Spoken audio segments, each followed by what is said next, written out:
ഇനി അതിൻ്റെ തുടർ ഭാഗമായിട്ട് ഇന്ന് നമ്മൾ കെയ്നീഷ്യൻ മോഡലിൽ തന്നെ നമ്മൾ ഫിസ്ക്കൽ പോളിസി. ആദ്യമായിട്ട് ഞാൻ പറയാം, എന്താണ് fiscal policy? The government actually uses, മലയാളത്തിൽ പറഞ്ഞിട്ടുണ്ടെങ്കിൽ ഫിസ്ക്കൽ പോളിസി മീൻസ് ധനനയം. ഗവൺമെന്റിന്റെ ധനനയത്തിനെയാണ്, അല്ലെ ഇക്കണോമിക് പോളിസിയാണ്, ധനനയത്തിനെയാണ് നമ്മൾ പറയുന്നത് ഫിസ്ക്കൽ പോളിസി എന്ന് പറയുന്നത്. ഫിസ്ക്കൽ പോളിസിയിൽ ദ ഗവൺമെന്റ് പ്രധാനമായിട്ട് ഉപയോഗിക്കുന്നത് government expenditure and taxation in order to promote sustained economic, strong and sustained economic growth, and thereby try to reduce poverty. But fiscal policy കൂടി government പ്രധാനമായിട്ട് ഉദ്ദേശിക്കുന്നത് ഒരു നിലനിന്നുകൊണ്ട് പോകുന്ന ഒരു sustainable economic development ഉണ്ടാവുന്നത്. When we try to reduce, not eradicate, it is impossible to eradicate poverty. Means തുടർച്ച മാറ്റുക അല്ലെങ്കിൽ പോവർട്ടി മൊത്തമായിട്ട് എടുത്ത് മാറ്റുക. It is not very simple as such in the short period. അപ്പൊ ദാരിദ്ര്യം കുറക്കുക, അതിനു വേണ്ടിയിട്ട് ഗവൺമെന്റ് പ്രൈവറ്റ് മേഖലകൾ ഇതിനു വേണ്ടിയിട്ട് മുൻകൈ എടുക്കൂല. They actually go after their own interest. അവരുടെ സ്വന്തമായിട്ട് താല്പര്യത്തിന്റെ പിന്നാലെ പോകുന്നത്. That is known as the animal spirit. എന്താണ് animal spirit എന്ന് പറഞ്ഞെങ്കിൽ അവരുടെ ആ പ്രോഫിറ്റ് അമാസ് ചെയ്യുന്നതിന് വേണ്ടിയിട്ട് അവർക്ക് ആ താല്പര്യത്തിനാണ് പറയുന്നത് animal spirit. The animal spirit in human beings. He is actually enjoying 40% of India's wealth. 40% ഇന്ത്യയുടെ വെൽത്ത് വെറും 1% അപ്പർ ക്ലാസിന്റെ, ദ റിച്ചസ്റ്റ് ക്ലാസിന്റെ കൈവശമാണ്. അപ്പൊ പെട്ടെന്ന് പോവർട്ടി ഒന്നും പെട്ടെന്ന് ഇറാഡിക്കേറ്റ് ചെയ്യാൻ സാധിക്കില്ല. അപ്പൊ നമുക്ക് government fiscal policy in the Keynesian മോഡലിൽ എങ്ങനെയാണ് ഫിസ്ക്കൽ പോളിസി ഉപയോഗിക്കുന്നത് നമ്മൾക്കറിയാം. നമ്മൾ കഴിഞ്ഞ യൂണിറ്റുകൾ ഇപ്പൊ നമ്മളൊരു പുതിയ ഒരു ഏജന്റിനെ കൂടി നമ്മൾ ഉൾപ്പെടുത്താൻ പോവുകയാണ്. That is known as the government sector. We are going to introduce. അപ്പൊ 2 sector മോഡലിൽ നിന്ന് നമ്മൾ 3 sector മോഡൽ, ഇതെല്ലാം ആദ്യം ഞാൻ പറഞ്ഞു തന്നതാണ്. ആദ്യം 2 sector model, the continuous income flow in the 2 sector model, 3 sector model, 4 sector model ആവുമ്പോൾ നെറ്റ് എക്സ്പോർട്ടും കൂടെ കൂടുമ്പോൾ നമ്മൾ പറയും ആ ഇക്കോണമി എന്ത് ഇക്കോണമിയാവും? ഓപ്പൺ ഇക്കോണമിയാവും. ഓപ്പൺ ഇക്കോണമി മീൻസ് ഒരു രാജ്യം മറ്റ് രാജ്യങ്ങളായിട്ട് വ്യാപാര ബന്ധങ്ങൾ ഉണ്ടാകുമ്പോഴാണ് ഒരു രാജ്യത്തിനെ ഓപ്പൺ ഇക്കോണമി എന്ന് പറയുന്നത്. അല്ലെങ്കിൽ ഇന്ത്യ ബിഫോർ 1991 ഗ്ലോബലൈസേഷനും ലിബറലൈസേഷനും LPG ഗ്ലോബലൈസേഷൻ, പ്രൈവറ്റൈസേഷൻ, ലിബറലൈസേഷന് മുമ്പ് ഇന്ത്യ ഒരു ക്ലോസ്ഡ് ഇക്കോണമിയായിരുന്നു. The doors of our economy were not open to the foreign countries. But after the liberalization, accepting liberalization, privatization and globalization, ആഗോളവൽക്കരണത്തിന്റെ ഭാഗമായിട്ട് India became an open economy. So we are actually going to include one more sector, that is the government sector, which is the third unit. So government sector നമുക്കറിയാം, ഒരു വ്യക്തിയും കൂടി നമ്മളുടെ യൂണിറ്റിലേക്ക് അല്ലെങ്കിൽ നമ്മളുടെ കുടുംബങ്ങളിലേക്ക് അല്ലെങ്കിൽ നമ്മളുടെ ഇന്ത്യയിലേക്ക് ഒരു പ്രധാനപ്പെട്ട ഒരു വ്യക്തിയും കൂടെ ഉൾപ്പെടുമ്പോൾ there will be a lot of changes. അതേപോലെ തന്നെ Keynesian മോഡലിലും there will be certain changes. കാരണം ഗവൺമെന്റിന്റെ ഏറ്റവും പ്രധാനപ്പെട്ട അധികാരമാണ് ഇമ്പോസിങ് ടാക്സ് എന്ന് പറയുന്നത്. ഞാൻ ഇന്നലെ നിങ്ങളുടെ അടുത്ത് പെട്ടെന്ന് പറഞ്ഞു തന്നു എന്താണ് ടാക്സ്. അത് ഗവൺമെന്റിന്റെ പ്രിറോഗറ്റീവ്. മനസ്സിലായോ? ചാരിറ്റബിൾ ആക്ടിവിറ്റീസിൽ ഉൾപ്പെടുത്തണം, പോവർട്ടി റെഡ്യൂസ് ചെയ്യണം, സബ്സിഡികൾ കൊടുക്കണം, വേണ്ട മേഖലയിൽ സബ്സിഡി കൊടുക്കണം, രാജ്യത്തിന് വളർച്ച വേണം, ഇതിനെല്ലാം ഗവൺമെന്റിന് ഫണ്ട് വേണം. അപ്പൊ അതിന്റെ ഏറ്റവും biggest source of revenue for the government is tax. എന്താണ് tax? Tax is a compulsory contribution. നിർബന്ധമായിട്ട് നമ്മൾ ടാക്സ് കൊടുക്കണം ഗവൺമെന്റിന്. If you are a citizen of India, we have to pay, and if you are eligible to pay tax, you have to pay the tax, for which there is no direct quid pro quo. അതായത് നേരിട്ട് government tax കൊടുക്കുന്നവർക്ക് നേരിട്ട് ഒരു ബെനിഫിറ്റും കൊടുക്കുന്നില്ല. നമ്മൾ കൊടുക്കുന്ന tax അവർ mobilise ചെയ്തിട്ട് that will be used for the general welfare of the society. രാജ്യത്തിന്റെ സാമ്പത്തിക ഉന്നമനത്തിന് വേണ്ടിയിട്ടും ജനങ്ങളുടെ ക്ഷേമത്തിന് വേണ്ടിയിട്ടെല്ലാം ഗവൺമെന്റ് ചെലവാക്കുകയും ചെയ്യും. അതുപോലെ പറഞ്ഞത് ഗവൺമെന്റ് ഈ ടാക്സ് കളക്ട് ചെയ്യുമ്പോൾ it also spends money for the general welfare of the society. നമ്മൾക്കറിയാം ചിലപ്പോൾ വ്യക്തികളെ പോലെ തന്നെ ഗവൺമെന്റിന് ചിലപ്പോൾ അതാത് വർഷത്തെ പൈസ അല്ലെങ്കിൽ വരുമാനം ടാക്സിൽ കൂടിയോ മറ്റു മേഖലയിൽ കൂടിയുള്ള വരുമാനം ചിലപ്പോൾ തികഞ്ഞില്ല എന്ന് വരും. കമ്മി ബഡ്ജറ്റ് അല്ലെങ്കിൽ ഡെഫിസിറ്റ് ബഡ്ജറ്റ് എന്ന് പറയും. നിങ്ങൾക്കറിയാം, those who follow the media, നിങ്ങൾക്കറിയാം നമ്മളുടെ ഇന്ത്യയുടെ ഈ വർഷത്തെ ബഡ്ജറ്റ് ഫിനാൻസ് മിനിസ്റ്റർ അവതരിപ്പിക്കാൻ പോകുന്നത് എന്നാണ് ഫെബ്രുവരി 1. വ്യക്തികളെ പോലെയല്ല, വ്യക്തികൾ ആദ്യം തന്നെ എത്ര രൂപ വരുമാനം ഉണ്ടെന്ന് നോക്കും, എന്നിട്ടാണ് അതനുസരിച്ച് ചെലവുകളൊക്കെ നിശ്ചയിക്കുന്നത്, പ്ലാൻ ചെയ്യുന്നത്.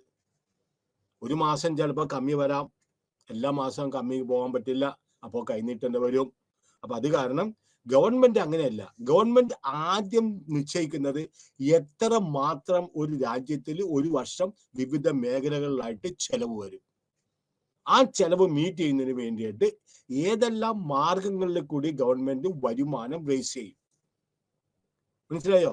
അപ്പൊ അതുകൊണ്ടാണ് ചിലപ്പോൾ തികഞ്ഞില്ല എങ്കിൽ ഗവൺമെന്റ് പൊതുജനങ്ങളിൽ നിന്നോ ധനകാര്യ സ്ഥാപനങ്ങളിൽ നിന്നോ വിദേശ രാജ്യങ്ങളിൽ നിന്നോ ചിലപ്പോൾ കടം മേടിക്കേണ്ടി വരും.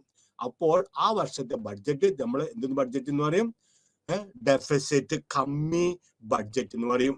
പക്ഷെ ഏതെങ്കിലും കാരണവശാൽ ഗവൺമെന്റിന്റെ വരുമാനം ചെലവിനെക്കാട്ടിയും കൂടുതലാണെങ്കിൽ വളരെ അപൂർവമാണ്. പ്രത്യേകിച്ച് നമ്മുടെ രാജ്യം ഡെവലപ്പിംഗ് രാജ്യമാണ്. ഒരു ഡെവലപ്പിംഗ് രാജ്യത്തിന് വളർന്നുകൊണ്ടിരിക്കുന്ന രാജ്യമാണ്. ധാരാളം മേഖലകളിൽ ഗവൺമെന്റ് ശ്രദ്ധ ചെലുത്തേണ്ടതുണ്ട്. അപ്പൊ അത് കാരണം ഗവൺമെന്റിനെ സംബന്ധിച്ചിടത്തോളം സർപ്ലസ് ബഡ്ജറ്റ് വരും എന്നല്ലാതെ എല്ലാ പ്രാവശ്യവും ഒരു ഗവൺമെന്റിന് ബഡ്ജറ്റ് സർപ്ലസ് ബഡ്ജറ്റ് ഉണ്ടാക്കാൻ സാധിക്കില്ല.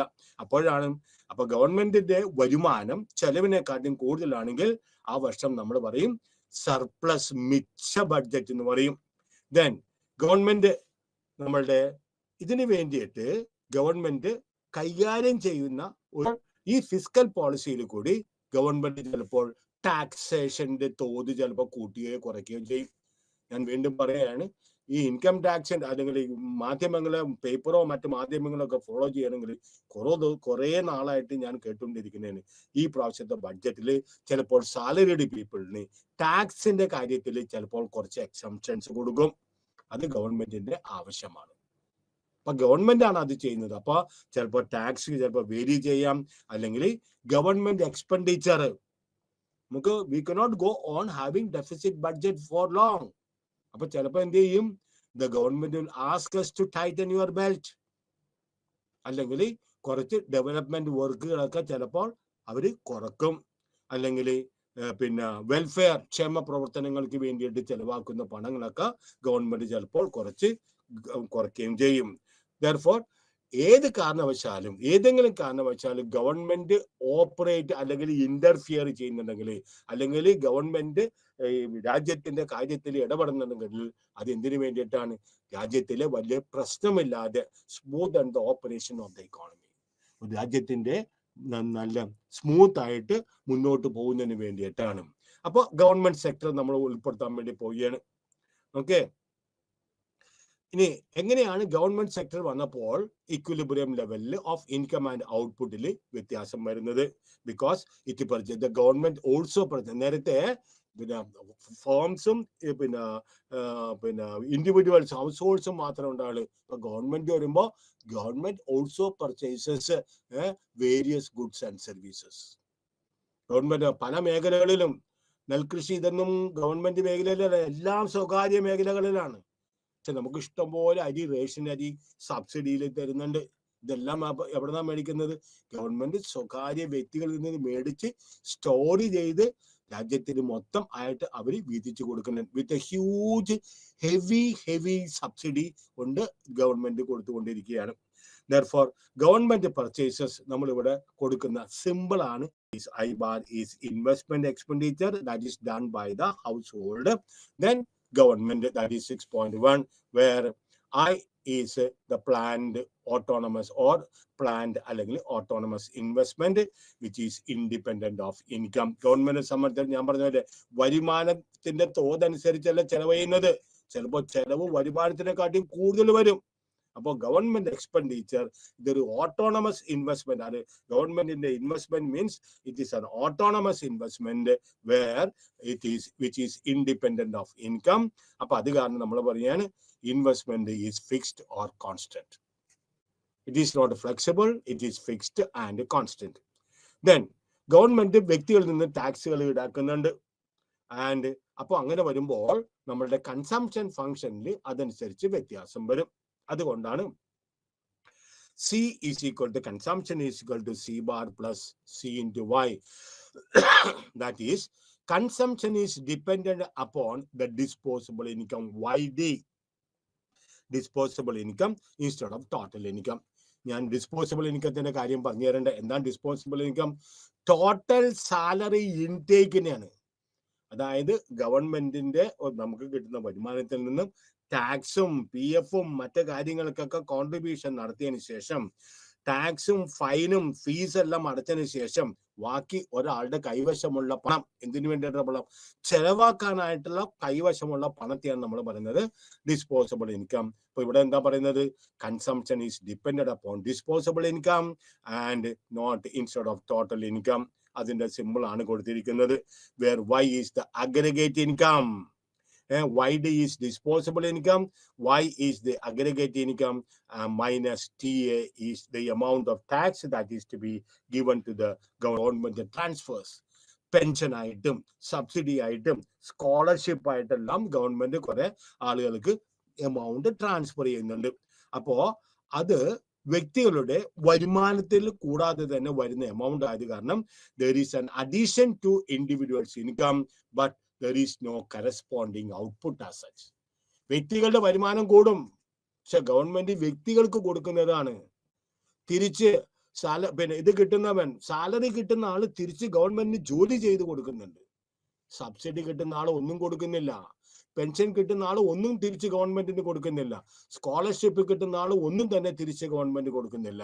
And therefore there are responding ആയിട്ടുള്ള വർധനവിന്റെ ഇൻകത്തിന്റെ വർധനവ് അനുസരിച്ച് നമ്മളുടെ പിന്നെ ഔട്ട്പുട്ട് വർദ്ധിക്കുന്നില്ല. അതുകൊണ്ടാണ് YD, disposable income is equal to total income minus TA plus TR. TR is transfer income, TA is taxable tax.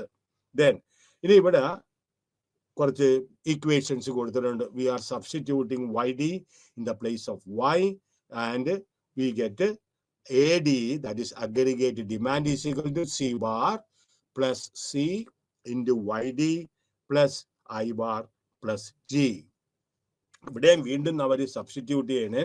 Where substituting the value of YD in 6.2, we have aggregate demand in bracket Y, that is the total income, minus TA plus TR plus I bar, that is the investment, and that is plus the government expenditure അല്ലെങ്കിൽ the government sector. അപ്പൊ government expenditure നമ്മൾ നേരത്തെ പറഞ്ഞു it is fixed, it is not flexible. Government ഇങ്ങനെ ചെലവാക്കിക്കൊണ്ടിരിക്കും. Also G bar also makes a constant amount of transfers TR and government collects a fraction of the T. അറിയാം, ടാക്സിന്റെ കാര്യത്തിൽ എപ്പോഴും government വളരെ കെയർഫുൾ ആയിരിക്കണം. If the rate of taxation is high, ഇഷ്ടം പോലെ ആളുകൾ എന്ത് ചെയ്യും? അവരുടെ അക്കൗണ്ടുകളെല്ലാം അവര് ഒതുക്കിക്കളയും. ഇപ്പൊ GST വെച്ചിട്ടുണ്ട്, എന്തെല്ലാം വെച്ചിട്ടുണ്ടെങ്കിലും തന്നെ മനസ്സിലായോ, ആവശ്യമുള്ളവര് വേണ്ട, അവർക്ക് ആവശ്യമായിട്ടുള്ള ട്രാൻസാക്ഷൻസ് ഒക്കെ ഇല്ലീഗൽ ആയിട്ടൊക്കെ നടത്തുന്നുണ്ട്. വേർ അവരുടെ ഇൻകം ആയിട്ട് അത് നോട്ട് ചെയ്യാതെ മറ്റുള്ളവരുടെ മറ്റു മേഖലയിൽ അത് അവര് മാനിപ്പുലേറ്റ് ചെയ്യുന്നുണ്ട്. അപ്പൊ government collects A fraction of the income. കൂടുതൽ ടാക്സ് 30%, 40% ഒക്കെ ടാക്സ് വന്നിട്ടുണ്ടെങ്കിൽ എന്ത് ചെയ്യും? ഞാൻ എന്തിനാ ഇത്തരം കിടന്ന് ജോലി ചെയ്യുന്നത്? ജോലി ചെയ്തിട്ടുണ്ടെങ്കിൽ അതിന് പകുതി ഭാഗവും ഗവൺമെന്റ് ടാക്സ് ആയിട്ട് എടുത്തിട്ടുണ്ടാവും. അതൊരു പ്രചോദനം കൊടുക്കൂല, വ്യക്തികൾക്ക് ഒരു പ്രചോദനം കൊടുക്കൂല. മനസ്സിലായോ? കൂടുതൽ വർക്ക് ചെയ്യാനും കൂടുതൽ നിക്ഷേപിക്കാനും കൂടുതൽ പ്രവർത്തിക്കാനും എല്ലാം ഗവൺമെന്റ് ജനങ്ങൾക്ക് ഒരു പ്രചോദനം കൊടുക്കില്ല. അപ്പൊ ഗവൺമെന്റിന്റെ G is equal to G bar, TR is equal to TR, TR is equal to TR bar, and TA is equal to a fraction of the income that is actually being given as a tax. Then the consumption function, നമ്മൾ ആദ്യത്തെ Keynesian മോഡലിലെ consumption function C is equal to C bar plus C into Y plus TR minus TY. ഇതെല്ലാം നിങ്ങൾക്കറിയാം. TY is part of the income that is actually being given as a tax. Then TR is the transfer earnings, and C into Y or C bar, അല്ലെങ്കിൽ that is equal to C bar plus C into TR plus C 1 minus T, close the bracket, and you get to Y. That is another one. Then that transfers, നമുക്കറിയാം, subsidies, scholarships, pension, they are increasing the consumption spending. എനിക്ക് കുറച്ച് ഇത് വരുമ്പോൾ I don't keep it as an idle. When I get pension, say for example, I don't keep it as idle. I use it for purchasing various goods and services, and therefore it is by C into TR. Then that is marginal propensity to consume times the amount of the transfers. അപ്പൊ transfer കിട്ടുമ്പോൾ നമ്മൾ എന്താണ്, നമ്മളുടെ വരുമാനത്തിന് increase വരും. അപ്പൊ MPC എന്താണ്? It is that part of the increase in income which is actually being consumed, not saved. MPC is that part of the increase in income. When I get pension, my income increases. When I get a scholarship, my income increases. But that part of the increase in income which is actually being consumed is known as MPC.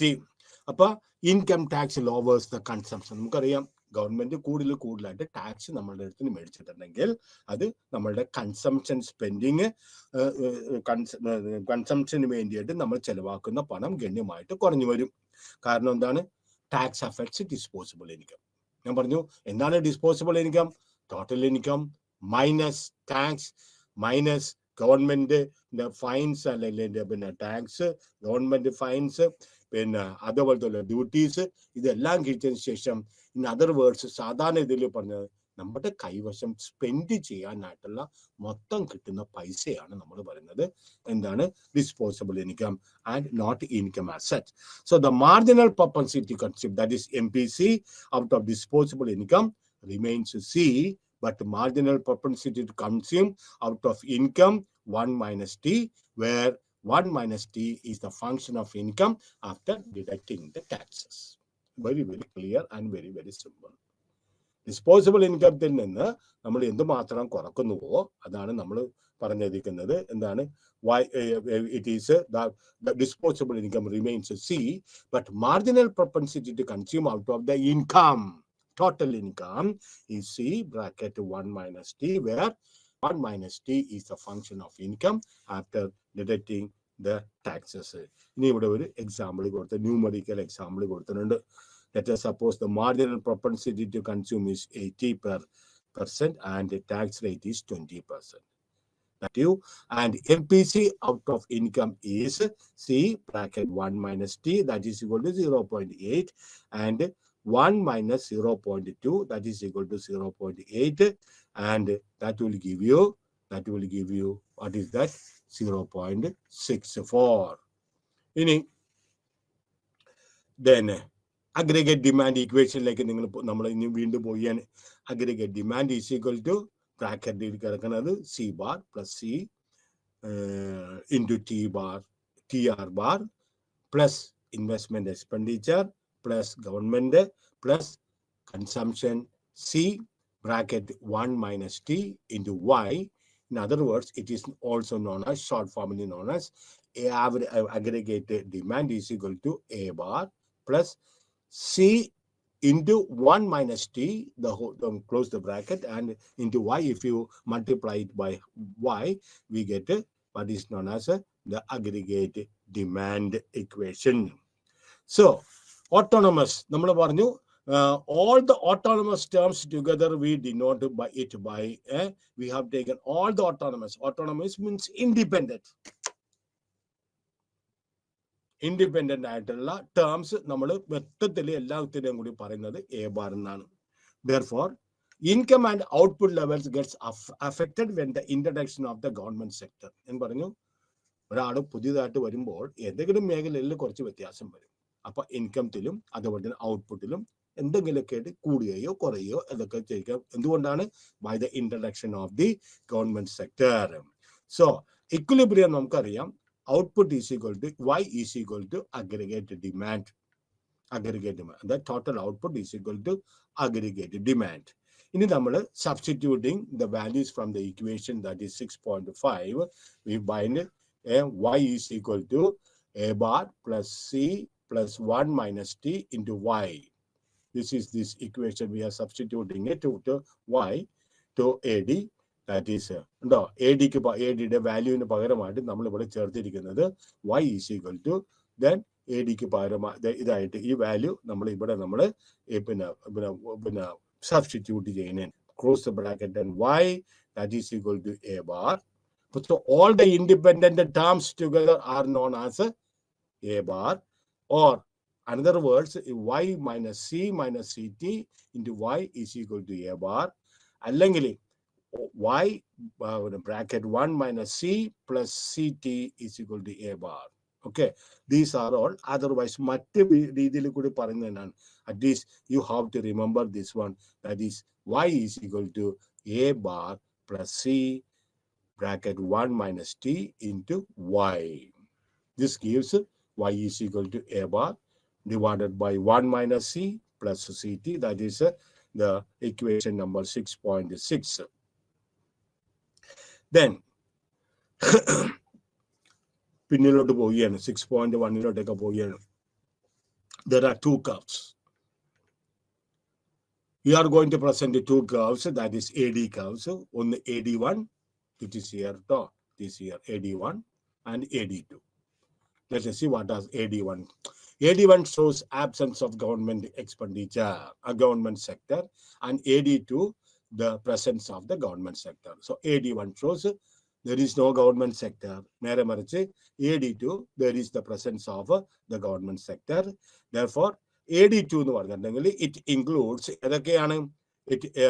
Therefore AD2, okay, the AD2 includes taxes and transfers, and we observe that AD2 is flatter than AD1 and has a higher Y intercept. What is intercept? Means obstruction, tadasam, than AD1. Okay, അപ്പോൾ AD2 curve AD1 നമ്മൾ government ഉൾപ്പെടുത്തിയിട്ടില്ല, AD2 ഗവൺമെന്റിന്റെ നമ്മൾ government ഉൾപ്പെടുത്തുന്നു. അത് കാരണം ടാക്സും അതുപോലെ ട്രാൻസ്ഫേഴ്സ് ഒക്കെ ഉൾപ്പെടുത്തുന്നു. Therefore AD2 കർവ് AD1 കാട്ടിയും കുറച്ചും കൂടി ഫ്ലാറ്റർ ആണ് എന്ന് പറയുന്നത്. Flatter. It is because the slope of AD2 is C minus C bracket 1 minus T instead of C. Therefore the vertical intercepts includes okay, C into TR plus government sector in addition to C plus I. ഇതാണ് T in the government sector കൂടി നമ്മൾ ഉൾപ്പെടുത്തിയിട്ടുണ്ട്. So apart from consumption and investment, we are also adding G also, government sector also, to the vertical intercept of AD1, and thus A bar 1 is equal to C bar plus C, and A2 bar is equal to C bar plus I plus CTR plus G. Because why? Because we have also included government sector in this. This is this one. In government sector and AD curve. അടുത്തത് 6.2. There we are going to show an equilibrium. The ഗവൺമെന്റിന്റെ presence കൊണ്ട് equilibrium level of income and ഔട്ട്പുട്ടിൽ എന്തുമാത്രം വ്യത്യാസം effect വരുന്നുണ്ട്. ഇതാണ് 6.2 വരുന്നത്. Just because of the government interference or the government sector presence, ഇക്വിലിബ്രിയത്തിൽ എന്തുമാത്രമായിട്ട് വ്യത്യാസം വരുന്നുണ്ട് അതാണ് നമ്മൾ പറയുന്നത്. എന്താണ് നമ്മളുടെ അടുത്ത ഡയഗ്രാം കാണിക്കുന്നത്. ഇവിടെ രണ്ട് കേസസ് ആണ്. ഒരു കേസിൽ when the government sector is not present, equilibrium takes place at the point E1. So ADY, AD1, AD1 and ADY, we have got the equilibrium. This is 45-degree line intersects AD1 at the point E1. Therefore, we have got an equilibrium at the point E1 where 45 line intersects AD1. Thus, this intersection gives Y1 as the equilibrium, Y1 as the equilibrium output, and now the government spending G bar and other components like taxes and transfers come into existence, and therefore the existence AD1 becomes flatter. AD1 it is becoming flatter, much flatter. AD1 becomes much flatter. Then the second Keynesian AD1 becomes flatter and changes its Y interceptor also. The new curve labeled as AD2. Keynesian cross എന്ന് പറഞ്ഞിട്ടുണ്ടെങ്കിൽ അപ്പോൾ E2 ഇവിടെ ഇടാൻ വിട്ടുപോയിട്ടുള്ളതാണ്. ഈ ഒരു ഇക്വിലിബ്രിയത്തിൽ നമ്മുടെ this new curve is labeled as AD2 and the second Keynesian cross happens at the point E2. ഇവിടെ E2 അത് പിന്നെ ബുക്കിൽ തന്നെ അതില്ല, പക്ഷെ ഇതാണ് ഈ ഇക്വിലിബ്രിയം പോയിന്റ് ആണ് നമ്മൾ പറയുന്നത്. എന്താ പറഞ്ഞത്? E2 എന്ന് പറയുന്നത്. അപ്പൊ ഒരു പുതിയ ഇക്വിലിബ്രിയമാണ്. ഈ പുതിയ ഇക്വിലിബ്രിയത്തിൽ equilibrium output is taken as Y2. ആദ്യത്തെ ഇക്വിലിബ്രിയത്തിൽ ഇക്വിലിബ്രിയം ഔട്ട്പുട്ട് Y1 ആണ്. ഇപ്പോഴത്തെ പിന്നെ പുതിയ ഇക്വിലിബ്രിയത്തിൽ the new output, the output actually increases from Y to Y2, Y1 to Y2. Y2 is greater, നമുക്കറിയാം Y2 Y1-നെക്കാട്ടിയും കൂടുതലാണ്. Therefore, we can say that this is the conclusion. We can say that the introduction of the government sector increases the level of income and output. Okay, introduction of the government sector increase the level of this is on x-axis we measure income and output.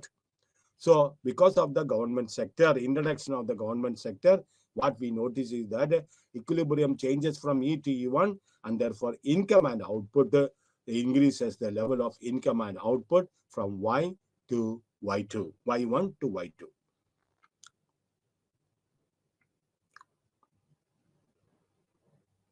പിന്നെ ഞാൻ പറഞ്ഞു Y2 is greater than Y1 and therefore it is increasing the level of income and output. Now government spending and multiplier. നമ്മൾ multiplier പറഞ്ഞു. നമ്മൾ നിർത്തിയത് മൾട്ടിപ്ലയറിന്റെ limitations, അതിന്റെ പോരായ്മകളാണ്. Multiplier നമുക്ക് കണ്ണടച്ച് വിശ്വസിക്കാൻ പറ്റില്ല, അതിന് കുറെ പോരായ്മകളുണ്ട്. ആ പോരായ്മകൾ നമ്മൾ പരിഹരിച്ചാൽ മാത്രമേ അതിന്റെ നേട്ടം എന്താണെന്ന് നമുക്ക് മനസ്സിലാക്കാൻ സാധിക്കുള്ളൂ. മൾട്ടിപ്ലയർ ഗവൺമെന്റ് സെക്ടറും കൂടി നമ്മൾ ഇൻട്രൊഡ്യൂസ് ചെയ്യുന്നത്. That is delta Y by delta A is equal to 1 by 1 by C minus C plus CT, that is that part of the taxation that is consumed, or 1 by 1 minus C in bracket 1 plus T, that is this. So ഇവിടെ ഓരോ previous unit നോക്കുന്നുണ്ടെങ്കിൽ നമ്മൾ ഇതിനു മുമ്പ് കണ്ടെത്തിയതാണ്. അപ്പൊ അതെല്ലാം രണ്ടാമത് ഇവിടെ ഉൾക്കൊള്ളുന്നതിന് വേണ്ടിയിട്ട് പിന്നെ സ്ക്രോൾ ചെയ്ത് പുറകിലോട്ട് വേണം. The absence of government sector, in the absence of the government, ഇതാണ് മൾട്ടിപ്ലയറിന്റെ നമ്മുടെ ഫോർമുല. നമ്മൾ ഇന്നലെ Y minus Y divided by delta Y by delta A, that is equal to 1 divided by 1 minus C. So we see that the government purchases of goods and services makes a substantial differences in the economy. ഒരാൾ പുതിയതായിട്ട് വരുമ്പോൾ നമ്മുടെ വ്യക്തിയല്ല, ഇത് ഒരു firm അല്ല, the whole economy ആണ്. When it enters into the purchase of goods and services, when it enters and taxes the people, the whole dimension of income also will change. The whole dimension of expenditure by firms and individual units also will change. So we see the government purchase of goods and the value of the multiplier is reduced. Let us denote the government multiplier as alpha G. Government multiplier നമ്മൾ denote ചെയ്യുന്നത് alpha G ആണ്. So we can say that alpha G is less than alpha, and let us explain with the help of an example. ഇവിടെ നമ്മൾ നേരത്തെ പറഞ്ഞ പോലെ 80% 20% കൺസംഷനും 20% നമ്മുടെ ടാക്സേഷനും ആണെങ്കിൽ നമുക്കറിയാം if C is 0.8 then T becomes 0.2 and alpha becomes എന്താണ് 1 by C 1 divided by 1 by C that is equal to 1 divided by 1 minus 0.8 that will give you 5. Then now let us find out alpha G. Alpha G is 1 divided by 1 minus C plus CT. അപ്പോൾ നമ്മൾ അതിന് that is equal to 1 divided by 1 minus the MPC, that is consumption, that is 0.8. Then this is taxation, that is plus 0.8. Therefore, it will give you 0.2 plus 0.16. That will be 1.36. That is equal to 2.77. That is the multiplier. Appa multiplier will get reduced. Government in the expenditure varumbol, we find that the value of the multiplier get reduced in the presence of the government sector. But when household sector name, അതുപോലെ തന്നെ പിന്നെ business ഫോംസിന്റെയും നമ്മൾ രണ്ട് മോഡലിൽ വെച്ച് പറഞ്ഞപ്പോൾ the value of multiplier will increase എന്ന് നമ്മൾ പറഞ്ഞു. ഇത്ര കണ്ട് മടങ്ങ് കണ്ട് ഇത്ര whenever there is an increase in expenditure by 1, there is can also by increase in income also by 1. അങ്ങനെ നമ്മൾ പറഞ്ഞു. Then there is the multiplier effect എന്ന് നമ്മൾ പറഞ്ഞു. എത്ര കണ്ട് മടങ്ങ് കണ്ട് വർദ്ധിക്കും. Actually, I think I remember it will increase by 50 crores. Ultimately, we will be able to reach about 62 crores. അതാണ് നമ്മുടെ ബുക്കിൽ തന്ന ഉദാഹരണങ്ങൾ എന്ന് പറയുന്നത്. അപ്പോൾ note this point. The value of multiplier gets reduced in the presence of government sector. നമ്മൾ പറഞ്ഞു ഗവൺമെന്റ് സെക്ടർ എൻ്റർ ചെയ്യുന്നതോടുകൂടി എക്സ്പെൻഡിച്ചറിന്റെയും സ്പെൻഡിങ്ങിന്റെയും ഇൻകത്തിന്റെയും കാര്യത്തിലൊക്കെ കാര്യമായിട്ടുള്ള വ്യത്യാസങ്ങൾ വരും. And one difference which we notice that the value of multiplier gets reduced in the presence of the government sector. ഇനി കാണുന്നത് automatic stabilisers. ഫ്രിഡ്ജിലൊക്കെ നമ്മൾ stabiliser വെക്കും. അത് ഓട്ടോമാറ്റിക്കാണ്. നമ്മൾ അവിടെ ചെന്ന് ഓരോ പ്രാവശ്യം നമ്മൾ സ്വിച്ച് ഇടേണ്ട ഒരു ആവശ്യമില്ല. അതുപോലെ തന്നെ ഏതെല്ലാമാണ് ഈ Keynesian physical policy in the Keynesian മോഡലിൽ ഓട്ടോമാറ്റിക് സ്റ്റെബിലൈസേഴ്സ്. ഇത് നേരെ വണ്ണം എക്കോണമി കൊണ്ടുവരുന്നതിന് വേണ്ടിയിട്ട് നേരെ കൊണ്ടുവരുന്നതിന് വേണ്ടിയിട്ട് അപ്സ് ആൻഡ് ഡൗൺസ് ഇല്ലാതെ സ്റ്റെബിലൈസ് ചെയ്ത് കൊണ്ടുപോകുന്നതിന് വേണ്ടിയിട്ട് ഞാൻ പറഞ്ഞില്ലേ. അപ്പൊ എങ്ങനെ ഒരു സ്ട്രോങ് ആൻഡ് ഒരു വൈബ്രന്റ് ആയിട്ടുള്ള ഒരു ഇക്കോണമിയെ നമുക്ക് ഉണ്ടാക്കിയെടുക്കാം. വിത്ത് സസ്റ്റൈനബിൾ ഗ്രോത്ത്. അത് നിലനിർത്തിക്കൊണ്ട് വേണം. ഇപ്പോഴത്തെ ഗവൺമെന്റ് വിചാരിക്കണേ ഓക്കെ സസ്റ്റൈനബിൾ ഗ്രോത്ത് എന്ന് എനിക്ക് വലിയ പിടുത്തൊന്നുമില്ല. But now the prices of petrol is going up so high, it is skyrocketing. അപ്പൊ അങ്ങനെ വരുമ്പോ whatever reserves are there, നമ്മൾക്കൊക്കെ റിസർവ് ഉണ്ട്. റഷ്യയിൽ നിന്ന് കൂടുതൽ ഓയിൽ കിട്ടാന്ന് വെച്ചാൽ എവിടെ നിന്നൊക്കെ ഓയിൽ കിട്ടും അവിടെ നിന്നൊക്കെ ഇമ്പോർട്ട് ചെയ്യാണ്ട് ഓയിലിന്റെ വില കുറച്ച് കൊടുക്കുക. They will be very happy. അടുത്ത തെരഞ്ഞെടുപ്പിന് വീണ്ടും എന്നെ തന്നെ അവർ തെരഞ്ഞെടുക്കും. പക്ഷെ നമ്മളെ അടുത്ത് ഞാൻ സസ്റ്റൈനബിൾ ഡെവലപ്മെന്റ് എന്താന്ന് പറഞ്ഞു, ഫ്യൂച്ചർ ജനറേഷന് നമ്മൾ കൂടുതൽ പ്രാധാന്യം കൊടുക്കണം. At the same time, never compromising the present generation. ഇപ്പോഴത്തെ ജനറേഷനെ പട്ടിണിയിട്ട് കൊണ്ടല്ല ഫ്യൂച്ചർ ജനറേഷൻ നമ്മൾ നോക്കേണ്ടത്. But due consideration has to be given for the future generation. That is known as a sustainable development. അപ്പോൾ ഓട്ടോമാറ്റിക് സ്റ്റെബിലൈസേഴ്സ് ഏതെല്ലാമാണ്?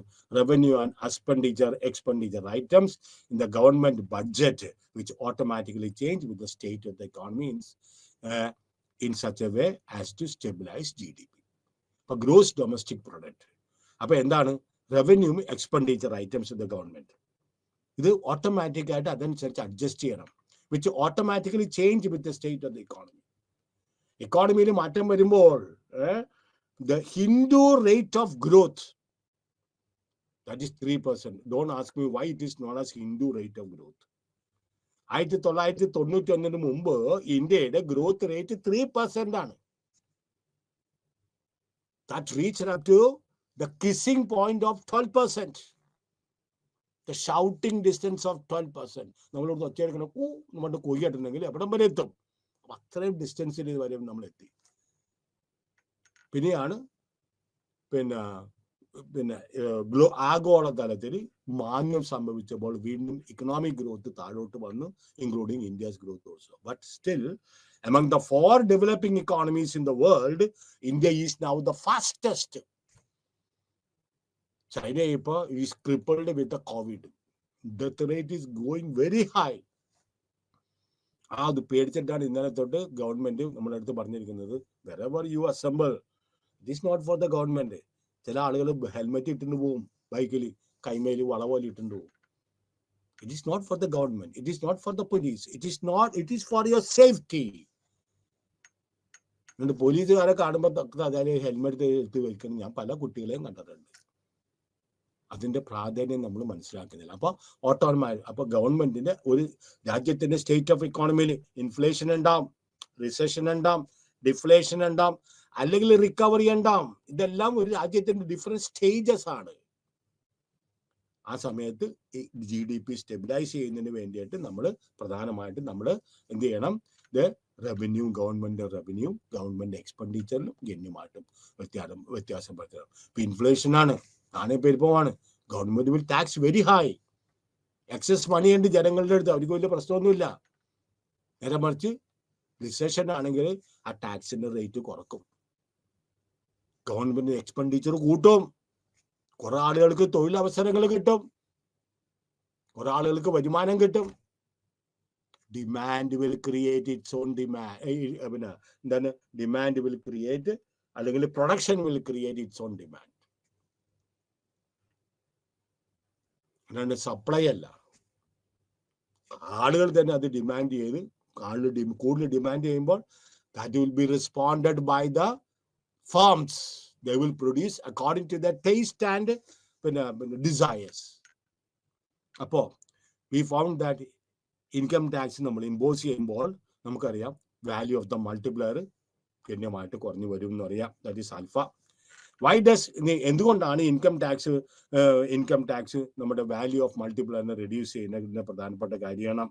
കാരണം the increase in consumption out of changes in income gets reduced due to imposition of taxes. Government കൂടുതലായിട്ട് tax ചെയ്യുമ്പോൾ ജനങ്ങളുടെ കൈവശമുള്ള disposable income ഗണ്യമായിട്ട് കുറയും. അപ്പോൾ consumption out of changes in income gets reduced due to imposition of taxes. വരുമാനത്തിൽ വ്യത്യാസം വരുന്നുണ്ട്, പക്ഷെ ഗവൺമെന്റ് അതനുസരിച്ച് ടാക്സ് ഈടാക്കിയിട്ടുണ്ടെങ്കിൽ the same state of economy, you will experience the same level of income. So stabilizers avashathinu ullapol the change in autonomous expenditure, that is I, will have smaller effect on output. appo automatic aayittu stabilizer ullapol, autonomous stabilizer ullapol investment will have smaller effect on output. So presence of such stabilizers reduces the volatility in the economy. ഞാൻ പറഞ്ഞില്ലേ ups and downs stabiliser ഉള്ള ഫ്രിഡ്ജിന്റെ stabiliser വെക്കുന്ന എന്തിനാണ്? Ups and downs ഇതായിട്ട് stabilise, അതിന്റെ voltage stabilise ചെയ്യുന്നതുകൊണ്ടാണ്, particularly during the various phases of business cycle. ഞാൻ പറഞ്ഞു കഴിഞ്ഞു.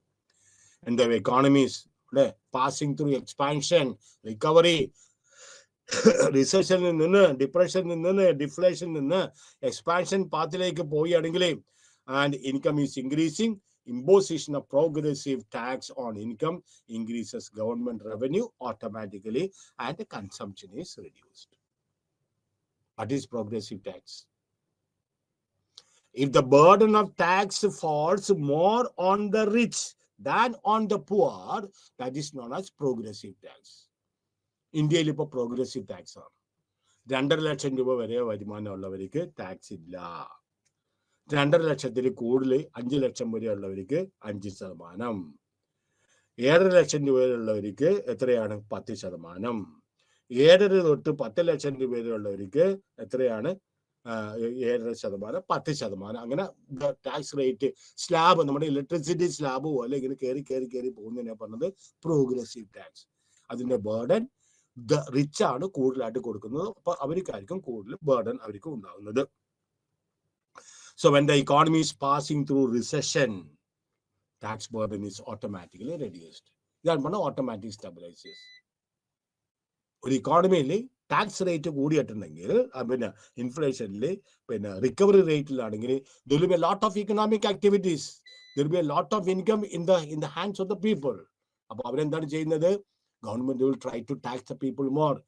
എക്സസ് ഇൻകം ജനങ്ങളിലല്ല, എക്സസ് ഇൻകം തിരിച്ചവർ മേടിക്കും ടാക്സേഷനിൽ കൂടി. എന്നിട്ട് ഡെവലപ്മെന്റ് പർപ്പസസിന് വേണ്ടിയിട്ടോ അല്ലെങ്കിൽ ദാരിദ്ര്യം നിർമ്മാർജ്ജനം ചെയ്യുന്നതിന് വേണ്ടിയിട്ടോ കുറക്കുന്നതിന് വേണ്ടിയിട്ടോ ഡെവലപ്മെന്റ് ആക്ടിവിറ്റീസ് എല്ലാം ഗവൺമെന്റ് എടുക്കുകയും ചെയ്യും. On the other hand economies okay this stabilisers ഇതിനൊക്കെ പറയുന്നത് ഷോക്ക് അബ്സോർബേഴ്സ് ആണ്, ഇക്കോണമിയുടെ ഷോക്ക് അബ്സോർബേഴ്സ് ആണ് പറയുന്നത്. Then effect of change in government spending and tax rate. Government spend ചെയ്യുകയും ഗവൺമെന്റ് കൂടുതലായിട്ട് ടാക്സ് ചെയ്തിട്ടുണ്ടെങ്കിൽ എന്ത് സംഭവിക്കും എന്ന് നമുക്ക് നോക്കാം. The change in the fiscal policy. Fiscal policy tools ആ നമുക്കറിയാം പ്രധാനമായിട്ട് ഫിസ്ക് മീൻസ് ധനം, ധനനയം. ഫിസ്ക്കൽ പോളിസി മീൻസ് ധനനയം. ഫിസ്ക് മീൻസ് ഗവൺമെന്റിന്റെ ഖജനാവ്. മലയാളത്തിൽ പറഞ്ഞാൽ ഗവൺമെന്റിന്റെ ഖജനാവ്. അപ്പോൾ വരുമാനവും ഗവൺമെന്റ് വരുമാനവും ഗവൺമെന്റ് ചെലവും ഇതൊക്കെ പിന്നെ കൺട്രോൾ ചെയ്യുന്ന പിന്നെ പേരാണ് നമ്മൾ പറഞ്ഞ ഫിസ്ക്കൽ പോളിസി, ഗവൺമെന്റിന്റെ സാമ്പത്തിക നയം. അപ്പൊ ഫിസ്ക്കൽ പോളിസി ടൂൾസ് ആർ ഏതൊക്കെയാണ് ഗവൺമെന്റിനെ സംബന്ധിച്ചിടത്തോളം? Government spending one. ഞാൻ പറഞ്ഞില്ലേ ബഡ്ജറ്റ് തയ്യാറാക്കുമ്പോൾ ആദ്യം ചെലവാണ് നോക്കുന്നത്, വ്യക്തികളെ പോലെ അല്ല. വ്യക്തികൾ ആദ്യം എനിക്ക് ഒരു വർഷം ഒരു മാസം എനിക്ക് 10,000 രൂപ കിട്ടും, അതുകൊണ്ട് ഞാൻ എല്ലാം ട്രാൻസ്പോർട്ടും കുട്ടികളുടെ വിദ്യാഭ്യാസം ഇതെല്ലാം കാണണം. അപ്പൊ അവർ കുറെ കാര്യങ്ങളൊക്കെ അവർ കൺട്രോൾ ചെയ്യും. ഗവൺമെന്റ് കൺട്രോൾ ചെയ്യേണ്ട ആവശ്യമൊന്നുമില്ല. ഗവൺമെന്റ് ആദ്യം എത്രയാണ് ഗവൺമെന്റ് സ്പെൻഡിങ്, ഏതെല്ലാം മേഖലകളിൽ ഗവൺമെന്റ് സ്പെൻഡ് ചെയ്യണം, എന്നിട്ട് എന്തുമാത്രം അതനുസരിച്ച് ടാക്സ് വർദ്ധിപ്പിക്കണം, ഗവൺമെന്റ് ആർക്കൊക്കെ സബ്സിഡി കൊടുക്കണം, സ്കോളർഷിപ്പ് കൊടുക്കണം. അപ്പൊ ഇതെല്ലാം ഗവൺമെന്റ് സ്പെൻഡിങ്, ട്രാൻസ്ഫേഴ്സ്, അതുപോലെ ടാക്സ് ഇതെല്ലാം the government will change or the magnitude of these tools as per the situation in the economy. ഞാൻ പറഞ്ഞു കഴിഞ്ഞു ബിസിനസ് സൈക്കിൾ അനുസരിച്ച് നമ്മളുടെ അതനുസരിച്ച് ഗവൺമെന്റിന്റെ ഈ ടൂൾസ് എല്ലാം മാറുകയും ചെയ്യും. Now let us consider the diagrammatic representation of fiscal policy initiative. The initial level of equilibrium output is autonomous spending is denoted by G bar. Changes in AO, okay, changes in AO shifts up to A bar 1, and ADO shifts parallel to ADO 1. This is it. So ഗവൺമെന്റിന്റെ interference കൊണ്ട് മൊത്തത്തിലുണ്ടാകുന്ന change ആണ് നമ്മളിവിടെ കാണിച്ചിരിക്കുന്നത്. That is delta G bar എന്ന് പറയുന്നത്. So ആദ്യത്തെ equilibrium on Y1, okay, and because of this YO is the first equilibrium, and autonomous spending, that is G bar, changes. അതായത് A0 bar shifts to, because of government expenditure, A0 bar shifts to A1 bar. അതുപോലെ തന്നെ because of the government expenditure, ADO or ADO will go up to parallel to, it will go to AD1, AD0 will go to AD1. The magnitude of changes due to government spending, transfers, taxation is denoted by this area which is known as change in the government spending എന്ന് പറയുന്നത്. Okay, equilibrium output is also changed. Then when there is a change in the government expenditure, the original equilibrium EO will shift to E1, and income and output will change from YO to Y1, and this much is the amount of government expenditure, and the changes that are taking place is shown by this area, that is delta G bar. Then change in autonomous government spending is equal to the change in AD1. AD, that is YO is equal to, change in YO is equal to delta G bar plus C 1 minus T into delta YO, where we have assumed that C bar, TR bar and I are constant.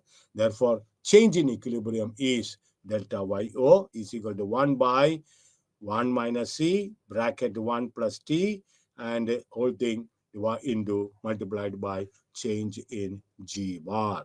Or in other words, the answer will be delta G, that is the government spending, government spending is known as change in G bar. Then, രണ്ടാമത്തേത് ആദ്യത്തെ tool നമ്മൾ പറഞ്ഞത് government spending ആണ്. രണ്ടാമത്തെ tool ആണ് നമ്മൾ പറഞ്ഞത് income tax. Income tax നമുക്കറിയാം, higher the income tax the lower will be the disposable income. Government tax കൂടും തോറും, ഇപ്പൊ കഴിഞ്ഞ വർഷത്തെക്കാട്ടി ഈ പ്രാവശ്യം ഗവൺമെന്റ് ടാക്സ് കൂട്ടിയിട്ടുണ്ടെങ്കിൽ ലെറ്റസ് 3 ലക്ഷം രൂപ അല്ലെ 2 ലക്ഷം രൂപ മാത്രമേ എക്സംഷനുള്ള ഇൻകം ടാക്സ് 2 ലക്ഷം രൂപ എല്ലാവർക്കും കൊടുക്കണ്ട. നേരെ മറിച്ച് 2 ലക്ഷത്തിൽ നിന്ന് 5 ലക്ഷം രൂപ വരെയും 7% കൊടുക്കുമെന്ന് പറയുമ്പോൾ നമ്മൾ 7% കൊടുക്കാൻ ബാധ്യസ്ഥരാണ്. നമുക്ക് അവിടെ ഗ്രംബിൾ ചെയ്യാൻ പറ്റില്ല, എൻ്റെ അടുത്ത് കാശൊന്നുമില്ല എന്ന് പറയാൻ പറ്റുന്നില്ല. It is a compulsory contribution. അപ്പോൾ ഡിസ്പോസിബിൾ ഇൻകത്തിന് ഗണ്യമായിട്ടുള്ള കുറവ് വരും. Then it means that there is a decrease in T, that is that part of the tax amount that is being given, which in turn decreases the slope of AD curve. Then initial equilibrium income is YO, that is intersection. ഇവിടെ നിങ്ങൾക്ക് ഇത് തന്നിട്ടുണ്ട് കേട്ടോ. Initial equilibrium is here is EO, and the amount of income and output is Y. Just because of change in income, there is just because of change in the disposable income, you find that the equilibrium actually changes from EO to E1, and the income and output actually increases to from YO to Y1 also. Okay, it is at the 45 degree. As ADO swells out of AD1, the new equilibrium will be at E1, which gives us a new equilibrium level of output at Y1. As income tax rate decreases, the equilibrium level of income and output increases. അല്ലേ? ഗവൺമെന്റിന്റെ ടാക്സേഷന്റെ rate കുറയുമ്പോൾ അതനുസരിച്ച് ആളുകൾക്ക് വരുമാനം കൂടും.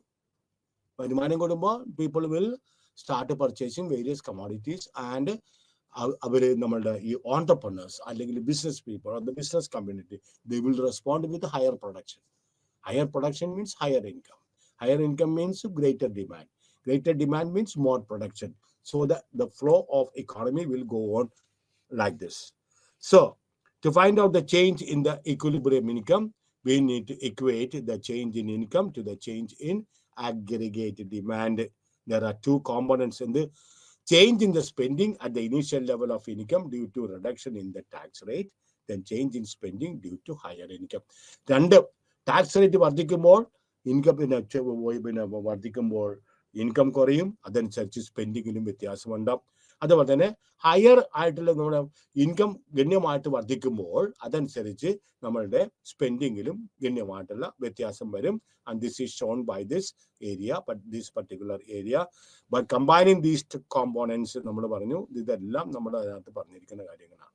That is the two components, changes in the income tax rate, that is delta YO is equal to C YO and delta T plus C bracket 1 minus T dash, that is delta Y0, where T1 is the new tax rate. So tax rate can change. Initial rate tax rate the initial rate tax റേറ്റിന്റെ അടിസ്ഥാനത്തിൽ ഇൻകത്തിലും വ്യത്യാസം വരാം. അതുപോലെ തന്നെ higher ടാക്സിന്റെ റേറ്റിലും ഇൻകത്തിൽ വ്യത്യാസം വരാം. അങ്ങനെ കൺസംഷനിലും കാര്യമായിട്ട് വ്യത്യാസം വരികയും ചെയ്യാം. Where YO is equal to 1 divided by 1 minus C plus CT into whole thing divided by A, that is the stabilizers, everything that is included in the stabilizer എന്ന് പറയുന്നുണ്ടെങ്കിൽ. Then ഓട്ടോണമസ് ആയിട്ടുള്ള എല്ലാം ഇതും കൂടി ഉൾപ്പെട്ടതാണ് എ ബാർ എന്ന് പറയുന്നത്. So വേറെ രീതിയിൽ പറയുകയാണെങ്കിൽ delta Y0 divided by dt is equal to minus C divided by C 1 by C plus CT, the whole thing squared into A bar. Then using the value of A bar, we get YO, the change in YO divided by dt is equal to minus C divided by 1 minus C plus CT whole squared into YO. YO, then 1 minus C into CT. That is again is equal to delta Y0 divided by delta T is equal to minus C Y0 divided by 1 minus C plus CT. Or or delta Y0 is equal to minus C Y0, that is 1 divided by 1 minus C plus CT into DT, where the income tax multiplier, which is normally denoted by delta T, and similarly, the effect from transfer payment also can be written as Y delta Y0 divided by delta TR is equal to C divided by 1 minus C plus CT, that is equal to delta TR.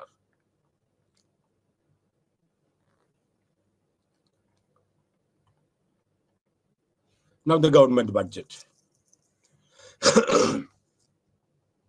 Budget is, as you know, it is very, very important. അപ്പോൾ അവർക്ക് ഒരു പുതിയ budget വരുമ്പോൾ എത്ര രൂപ അവർക്ക് tax കൊടുക്കണം, എത്ര രൂപ അവർക്ക് വരുമാനം കിട്ടും, ആൻഡ് എത്ര രൂപ അവർക്ക് ചെലവാകും, ഇതെല്ലാമാണ് ബഡ്ജറ്റിന്റെ സമയത്ത് ജനങ്ങളുടെ മനസ്സിൽ കൂടി പോകുന്നത്. നമ്മൾക്കറിയാം ഗവൺമെന്റിന് വരുമാനം വേണം, ആൻഡ് കാരണം they have to spend on different fields.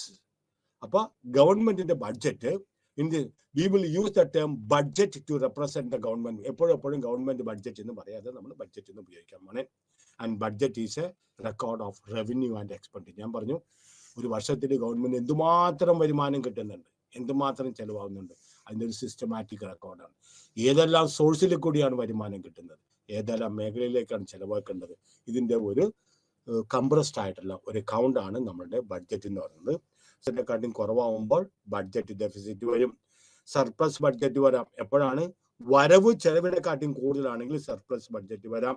പക്ഷേ ബഡ്ജറ്റ് ഞാൻ പറഞ്ഞ പോലെ പലപ്പോഴും ഗവൺമെന്റിന്റെ ബഡ്ജറ്റുകൾ ഡെഫിസിറ്റ് ആണ്, ചെലവാണ് കൂടുതൽ, വരുമാനം കുറവാണ്. അത് കാരണം ബഡ്ജറ്റ് സർപ്ലസ് എന്ന് പറയുന്നത് BS is equal to TA bar minus G is equal to TR bar, or that is equal to TY minus G bar minus TR, where TA is equal to that portion of the income that is actually being given as tax.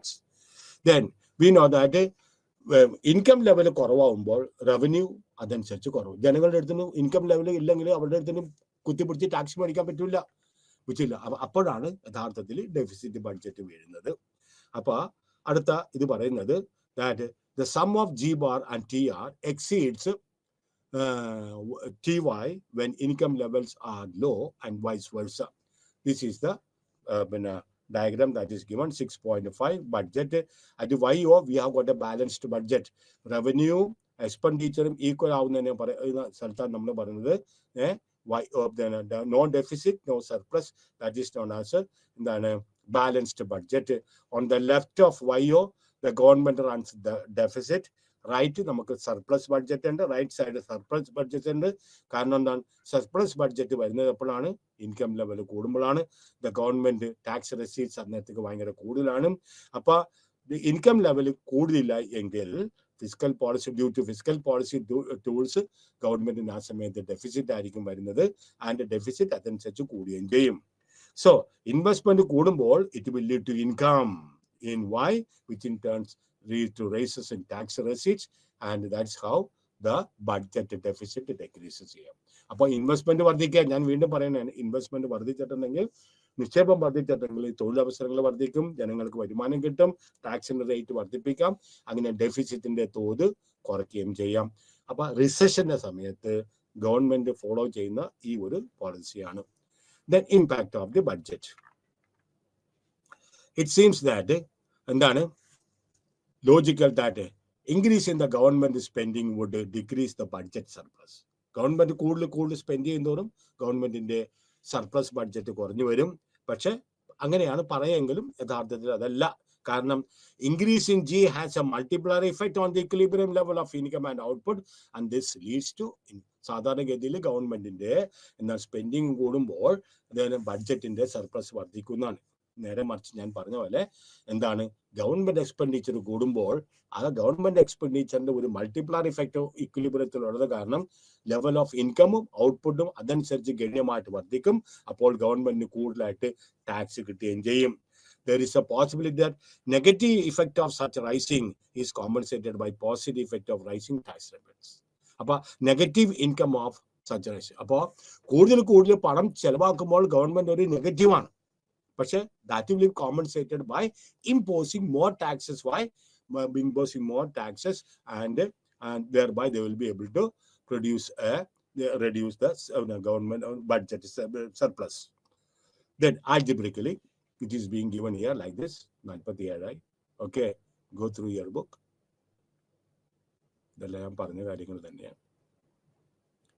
So a 1 rupee increase in government spending reduces the government surplus by rupees 3.375. Similarly, the tax hike will also lead to a positive effect on the budget surplus. Tax hike vannattundengil government will spend it back. It will plow back into investment, and therefore the surplus it will lead on the positive effect on the surplus budget. Then if the government raises the tax rate and the government purchases by the same amount, then appo namukku surplus budget inde endu sambhavikkum? The response nammal paranju balanced budget aanu. Tax rate കൂടുന്നതനുസരിച്ച് ചെലവും കൂടിയാണെങ്കിൽ നമുക്ക് അതനുസരിച്ച് നമുക്ക് എന്തായിരിക്കും balanced budget multiplier ആണ്. And that will be equilibrium to the. So if the equilibrium income can be affected due to change in the autonomous expenditure, which includes autonomous investment, autonomous government spending, and government transfers, and the tax policy or tax rate.